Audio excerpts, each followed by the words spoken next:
राधे राधे सभी भक्तों को। आप सभी का मेरे श्रीजी व्लॉग्स यूट्यूब चैनल में स्वागत है। जैसा कि हमने अपनी पिछली वीडियो में आपको एकादशी के बारे में बताया था कि एकादशी कौन है और एकादशी का जन्म के पीछे की क्या कथा है, तो इस वीडियो में भी हम चर्चा करेंगे कि एकादशी कब आती है और कब शुरू करना चाहिए। तो चलिए शुरू करते हैं। एकादशी जो है भगवान श्री कृष्ण की प्रिय तिथि है। अगर हम भगवान श्री कृष्ण की कृपा पाना चाहते हैं तो हमें एकादशी का व्रत रखना चाहिए। एकादशी का व्रत इतना महत्वपूर्ण है कि यह तो सभी देवी देवता भी करते हैं। इसके महत्व का यदि वर्णन किया जाए तो इसका हम अंदाजा नहीं लगा सकते। एकादशी के व्रत का महात्म की वर्णन स्वयं देवता भी नहीं कर सकते, इतना महत्वपूर्ण है। इसलिए हमें एकादशी का व्रत रखना चाहिए, क्योंकि इस व्रत को रखने से हमें सभी व्रतों का फल मिल जाता है। तो चलिए बात करते हैं कि एकादशी कब आती है। एकादशी हर महीने की, जैसे महीने में एक पूर्णमासी तिथि आती है और एक अमावस्या तिथि आती है। तो पूर्णमासी से जो 11वीं तिथि होती है उसमें कृष्ण पक्ष की एकादशी आती है, और अमावस से जो 11वीं तिथि होती है उसमें शुक्ल पक्ष की एकादशी आती है। इस तरह से एक महीने में 2 एकादशी आती है। तो कुल मिलाकर साल में 24 एकादशी होती है। यदि मलमास या कह सकते हैं अधिक मास या पुरुषोत्तम मास आता है तो उसके कारण एकादशी 2 एकादशी बढ़ जाती हैं, तो वो मिलाकर हो जाती है 26 एकादशी। अब बात करते हैं एकादशी कितने प्रकार की होती है। एकादशी जो है वो 2 प्रकार की होती है। एक होती है संपूर्ण एकादशी और एक होती है विधा एकादशी। अब संपूर्ण एकादशी क्या है? जिस एकादशी में किसी भी दूसरी तिथि का मिलान नहीं होता है उसे हम कहते हैं संपूर्ण एकादशी। और जो विधा एकादशी है इसमें तिथियों का मिलान होता है। यह 2 प्रकार की होती है। एक होती है पूर्व विधा एकादशी और एक होती है पर विधा एकादशी। अब जो पूर्व विधा एकादशी होती है यह होती है दशमी युक्त एकादशी, और जो पर विधा होती है यह होती है द्वादशी युक्त एकादशी। जो पूर्व विधा एकादशी होती है इसमें पद्म पुराण में इसका वर्णन किया गया है कि दशमी युक्त एकादशी रहने से असुरी गुणों का जागरण होता है, और जो द्वादशी युक्त एकादशी होती है उसको रहने से वैष्णव या कह सकते हैं भक्ति की हृदय में जागृति होती है। इसलिए हमें हमेशा द्वादशी युक्त एकादशी रखनी चाहिए। इसका वर्णन मैंने मोक्षदा एकादशी की जो हमारी वीडियो है उसमें मैंने किया है। फिर भी थोड़ा सा संक्षेप में मैं आपको बता देना चाहूंगी कि हमें पूर्व विधा एकादशी क्यों नहीं रखनी चाहिए। जो गांधारी थी, दुर्योधन की माता जी थी, वो बहुत ही पतिव्रता और सतीत्व वाली महारानी थी।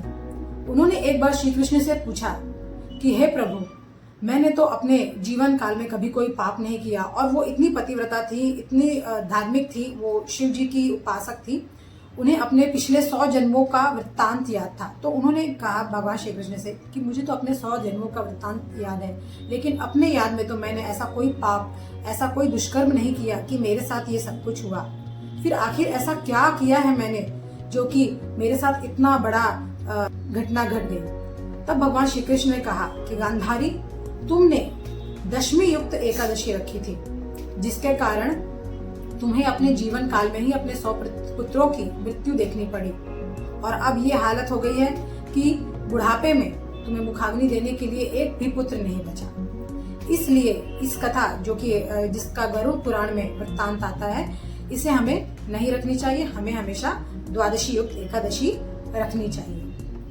तीसरी, वैसे तो 2 एकादशी होती हैं, लेकिन तीसरी और एक महत्वपूर्ण एकादशी होती है त्रिस्पर्शा एकादशी। त्रिस्पर्शा एकादशी वो एकादशी होती है जिसमें 3 तिथि का मिलान होता है। वो है एकादशी, द्वादशी और त्रयोदशी। जब भी ऐसी एकादशी मिले या पड़े तो उसे अवश्य रखना चाहिए, क्योंकि इस एकादशी को रखने से हमें 1000 एकादशी व्रत का पुण्य फल प्राप्त होता है। तो अब ये हो गया एकादशी के प्रकार हो गए। अब हम बात करते हैं कि एकादशी हमें कब से शुरू करनी चाहिए। एकादशी वैसे तो देखिए साल में, जैसा कि मैंने बताया कि 24 एकादशियां आती हैं, और जब पुरुषोत्तम मास या अधिक मास आता है तो 26 एकादशी हो जाती है। लेकिन अगर हमें एकादशी शुरू करनी है तो साल की 4 प्रमुख 24 एकादशियों में से साल की जो 4 प्रमुख एकादशियां होती हैं जो बहुत ही महत्वपूर्ण है, वो है मोक्षदा एकादशी, उत्पन्ना एकादशी, देवउठनी एकादशी और निर्जला एकादशी।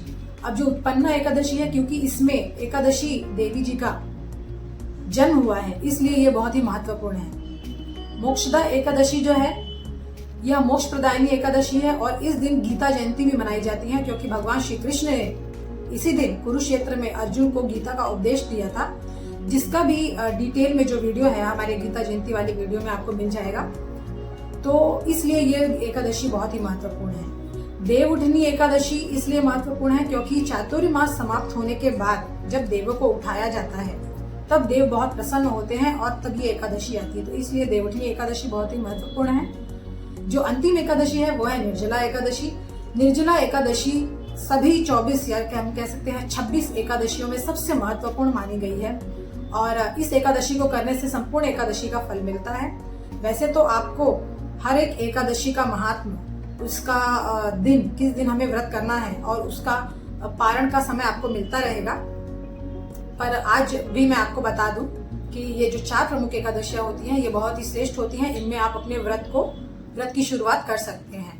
यदि किसी कारणवश ये चारों एकादशियां जा चुके हैं या छूट चुके हैं, आप इसमें नहीं शुरुआत कर पाए हैं, तो चैत्र, वैशाख, माघ और मार्गशीर्ष, ये 4 महीने की एकादशियां ऐसी होती है कि आप इनमें भी, ये बहुत ही इस जो महीने होते हैं ये बहुत महत्वपूर्ण होते हैं और इनमें भी जो एकादशियां आती हैं उसमें आप एकादशी का व्रत शुरुआत कर सकती हैं। अगर हम बात करें कि हमें व्रत कब नहीं रखना चाहिए, तो देखिए वैसे तो मन में जब भी विचार आ जाए शुभ कार्य के लिए हमें ज्यादा सोचना नहीं चाहिए, क्योंकि शुभ कार्य अगर हम टालते हैं तो फिर वो आगे तक टलता ही जाता है।